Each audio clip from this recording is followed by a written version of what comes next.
Welcome to everyone. आज हम इस वीडियो के अंदर टेंसेस जो है वो स्टार्ट करने वाले हैं। आज हम फर्स्ट टेंस इंडेफिनेट पढ़ेंगे, उसमें उसको प्रेजेंट को डिस्कस करेंगे, पास्ट को डिस्कस करेंगे और फिर फ्यूचर को करेंगे।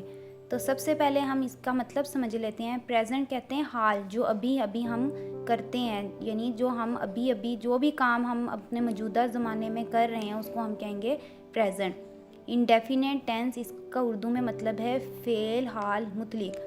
तो इसके आखिर में जो है उर्दू की पहचान क्या है, यानी बहुत सारे फ़िक्रे होते हैं, हमें नहीं पहचान होती कि कौन सा टेंस का ये जुमला है। तो उसके लिए मैंने इनकी आखिर की पहचान बताई है कि जिसके आखिर में ता है, ती है, ते, ताहूँ, तेहूँ वगैरह आएंगे तो इस किस्म के जो भी फ़िक्रे होंगे, जिस तरह मैं स्कूल जाता हूँ, ताहूँ आ रहा है तो हम उससे ही पहचान लेंगे उर्दू उसके फ़िक्रे से कि ये प्रेजेंट इंडेफिनेट का टेंस है।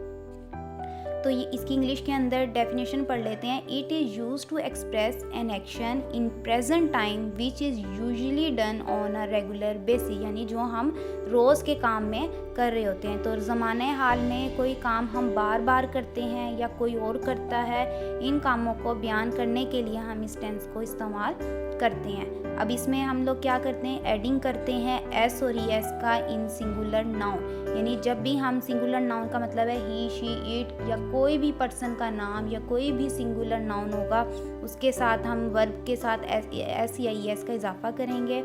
अब है एस और ई एस का इजाफा करेंगे। अब ई एस कहाँ लगेगा, जो भी वर्ड्स होंगे, जिस तरह जिनके आखिर में एक्स आ गया, एस एच आ गया, एस एस आ गया, सी एच आ जाए या ओ आ जाए, तो इस किस्म के जो भी वर्ब आ गई तो उसके साथ हम ई एस का इजाफा करेंगे। सपोज मैं आपको जिस तरह बता देती हूँ, एक्स यानी box, B O X box, तो अगर बॉक्स आ गया उसके साथ हम लगाएंगे ई एस, बॉक्सेस हो जाएगा। इसी तरह एस एच आ गया, एस एस आ गया, जिस तरह class, C L A double S हो गया तो उसके साथ भी क्लासेस आ जाएगा। Catch, C A T C H, उसके आखिर में सी एच आएगा तो कैचीज हो जाएगा। इसी तरह जिसके आखिर में ओ आ गया उसके साथ, उन वर्ड्स के साथ हम ई एस का इजाफा करेंगे। मैंने यहाँ लिखा भी है कि ही, शी, इट और सिंगुलर नाउन के साथ हम डज लगाएंगे। आई, वी, दे, यू और कोई भी प्लूरल नाउन होगा उसके साथ हम डू का इजाफा। अच्छा, फॉर्म ऑफ वर्ब क्या है, first form of verb use होगी। इसके इंडेफिनेट के जितने भी हमारे फिक्रे होंगे उनके साथ हम प्रेजेंट के साथ फर्स्ट फॉर्म का इजाफा करेंगे।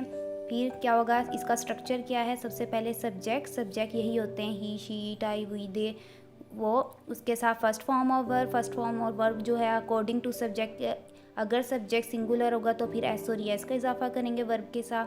फिर लास्ट में हम लगाएंगे ऑब्जेक्ट। नेगेटिव का स्ट्रक्चर क्या होगा कि सबसे पहले हम लगाएंगे सब्जेक्ट, इसमें हेल्पिंग वर्ब लगता है डू और डज। अब डज किस लिए लगता है, जिन फिक्रों के आगे ई एस का इजाफा करते हैं वो हम डज में लगा के जो है वो डू के साथ हम लगा देंगे। अगर हमारा ई एस का इजाफा हो रहा है तो वहाँ पे हम डू के साथ ई एस लगा देंगे तो वो डज बन जाएगा। और डू जो है वो हमारे वही प्लूरल वर्ड्स के साथ यूज़ होगा। तो मैं आगे एग्जांपल्स में आपको ये बताऊंगी। फिर उस हेल्पिंग वर्ब के साथ जो होगा वो नॉट, फिर फर्स्ट फॉर्म ऑफ वर्ब, फिर उसके बाद हम लगाएंगे ऑब्जेक्ट। फिर अब यहाँ पे लिया हुआ है ही गोज़ टू बाज़ार, वो बाज़ार जाता है। ही सिंगुलर था, गोज़ जबकि इसके आगे जी के गो के स्पेलिंग होते हैं जी ओ, तो ओ की वजह से हमने इसके आखिर में क्या लगाया है, ई एस, टू बाज़ार। तो ही, अब गोज़ जो है ई एस हो रहा है तो डू के साथ हम ई एस का इजाफा लगा के डज कर देंगे, ही डज नॉट। और फिर अगर जब हम हेल्पिंग वो एस और ई एस का डू के साथ इजाफा कर देंगे तो फिर हमारा वर्ब जो है वो सिंगल रह जाएगा first. He does not go to बाज़ार, इंटेरोगेटिव में वही डज जो है हेल्पिंग वर्ब पहले आ जाएगा, डज ही गो टू बाज़ार। दे गो टू बाज़ार, अब वो बाज़ार जाते हैं। अब ये प्लूरल का सेंटेंस है तो इसलिए हमने यहाँ पे गो लगाया है, एस का और एस का इजाफा नहीं किया, इसलिए गो की वजह से हम यहाँ पे डू खाली लगाएंगे, एस और एस का इजाफा नहीं होगा। They do not go to बाज़ार, डू दे गो टू बाज़ार। इसी तरह अहमद है, ये कोई सिंगुलर पर्सन हो गया, ठीक है, इसलिए ये इसके साथ हमने लगाया गोज़ टू बाज़ार। Ahmad does not go to बाज़ार, डज अहमद गो टू बाज़ार। अब नेक्स्ट है पास्ट कॉन्टीन्यूस टेंस। पास्ट जिस तरह हमें पता है जो गुजरा हुआ ज़माना होता है, कॉन्टीन्यूस का मतलब है जारी रहना, यानी ये ऐसे काम को जाहिर करने के लिए इस्तेमाल होता है जो पास्ट में जारी था। तो इसकी उर्दू में पहचान है, इसके आखिर में आता है रहा था, रही थी, रहे थे वगैरह आता है। It indicates an action which started in the past and continued in a certain time period, यानी ये ऐसे काम को ज़ाहिर करने के लिए इस्तेमाल किया जाता है जो पास्ट में जारी था। इसके लिए हम हेल्पिंग वर्ब जो है वो वाज और वर यूज़ करते हैं। वाज वही जो आई के साथ लगता है, ही शी इट, और सिंगुलर नाउन के साथ हम वाज का इजाफा करते हैं, बाकी सारे प्लूरल के साथ हम वर लगाएंगे। फॉर्म ऑफ वर्ब, इसके अंदर वही फर्स्ट फॉर्म ऑफ के वर्ब के साथ आईएनजी का इजाफा, जो भी कॉन्टीन्यूस टेंस होगा वो हमारा आईएनजी को शो करेगा। फिर इसका स्ट्रक्चर वही है, सबसे पहले हम सब्जेक्ट लगाएंगे, हेल्पिंग वर्ब, फिर फॉर्म ऑफ वर्ब, फिर ऑब्जेक्ट। इसकी भी कुछ एग्जांपल्स यहाँ पे लेनी है, जिस तरह है he was beating his brother, वो अपने ब्रदर को मार रहा था, यानी वो पास्ट की बात है और वो अभी भी जारी है।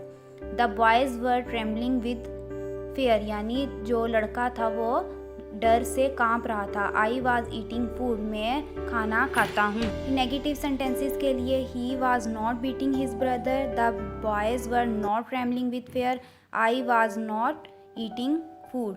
फिर क्वेश्चन मार्क में क्या होगा, जो हेल्पिंग वर्ब है वो हमारा स्टार्ट में आ जाता है सब्जेक्ट के। Was he beating his brother, क्या वो अपने भाई को मार रहा था। Were the boys trembling with fair, was I eating food. Next है फ्यूचर कॉन्टीन्यूस टेंस। जिस तरह हमें पता है फ्यूचर हम क्या करते हैं, आने वाले कल यानी मुस्तकबिल के बारे में हम यूज़ करते हैं। कॉन्टीन्यूस यानी जारी रहना, यानी ये ऐसे काम को जाहिर करता है जो मुस्तकबिल में हो रहा होगा, इसलिए इसके आखिर में आएगा रहा होगा, रही होगी, रहे होंगे वगैरह आता है। It indicates an action which will be in progress eight same definite time in the future, यानी ये टेंस ऐसे काम को जाहिर करता है जो मुस्तकबिल में हो रहा होगा। इसके लिए हेल्पिंग वर्ब यूज़ करेंगे, विल बी, शैल बी, तो वही आई और विल वी के साथ हम शैल लगाएंगे, बाकी सबके साथ विल बी। तो फॉर्म ऑफ वर्ब वही फर्स्ट फॉर्म ऑफ के साथ आईएनजी, सब्जेक्ट हेल्पिंग वर्ब लगाएंगे अकॉर्डिंग टू सब्जेक्ट, फिर वही first form of verb ING के साथ, फिर इसके साथ ऑब्जेक्ट लगेगा। इसके कुछ एग्जांपल्स हैं, I shall be playing football, मैं फुटबॉल खेल रहा हूँगा। You will be speaking English, birds will be flying in the air. I shall not be playing, अब नॉट क्या लगेगा, शैल और बी के दरमियान जो है हम नॉट का इजाफा करेंगे। You will not be speaking English, birds will not be flying in the air. अब इंटेरोगेटिव यानी क्वेश्चन जो सवालियाँ फ़िक्रे होते हैं उनके साथ हम क्या करेंगे, जो हमारा शैल बी है उसमें से शैल हम पहले लगा देंगे, उसके बाद सब्जेक्ट बी हमारा बाद में लगेगा। Shall I be playing football, shall you be speaking English, will birds be flying in the air. अच्छा, अब टेंसेस भी ये ऐसी चीज़ है जिस तरह हम मैथ के क्वेश्चन को बार बार प्रैक्टिस करते हैं तो हमें उसकी समझ लगती है, इसी तरह टेंसेस को सिर्फ पढ़ लेने से ही हमें समझ नहीं लगेगी। जब तक हम इनके जो है वो फ़िक्रों को बनाएंगे नहीं तो हमें नहीं पता लगेगा कि इसके आखिर में क्या आता है क्या नहीं आता। तो हम आपके पास बहुत सी इंग्लिश ग्रामर की बुक्स होंगी, उसको उठाएं, उसमें से टेंसेस लें, पास्ट के, फ्यूचर के, परफेक्ट के, कॉन्टीन्यूस के, इसी तरह मिक्स करके उनके आप खुद ही लिख के उनकी सेल्फ प्रैक्टिस करें। जितनी आप प्रैक्टिस करेंगे उतनी आपके कॉन्सेप्ट जो हैं वो क्लियर होंगे। तो मुझे उम्मीद है आपको ये वीडियो पसंद आई होगी, तो इसको लाइक ज़रूर कीजिएगा। ओके, अल्लाह हाफिज़।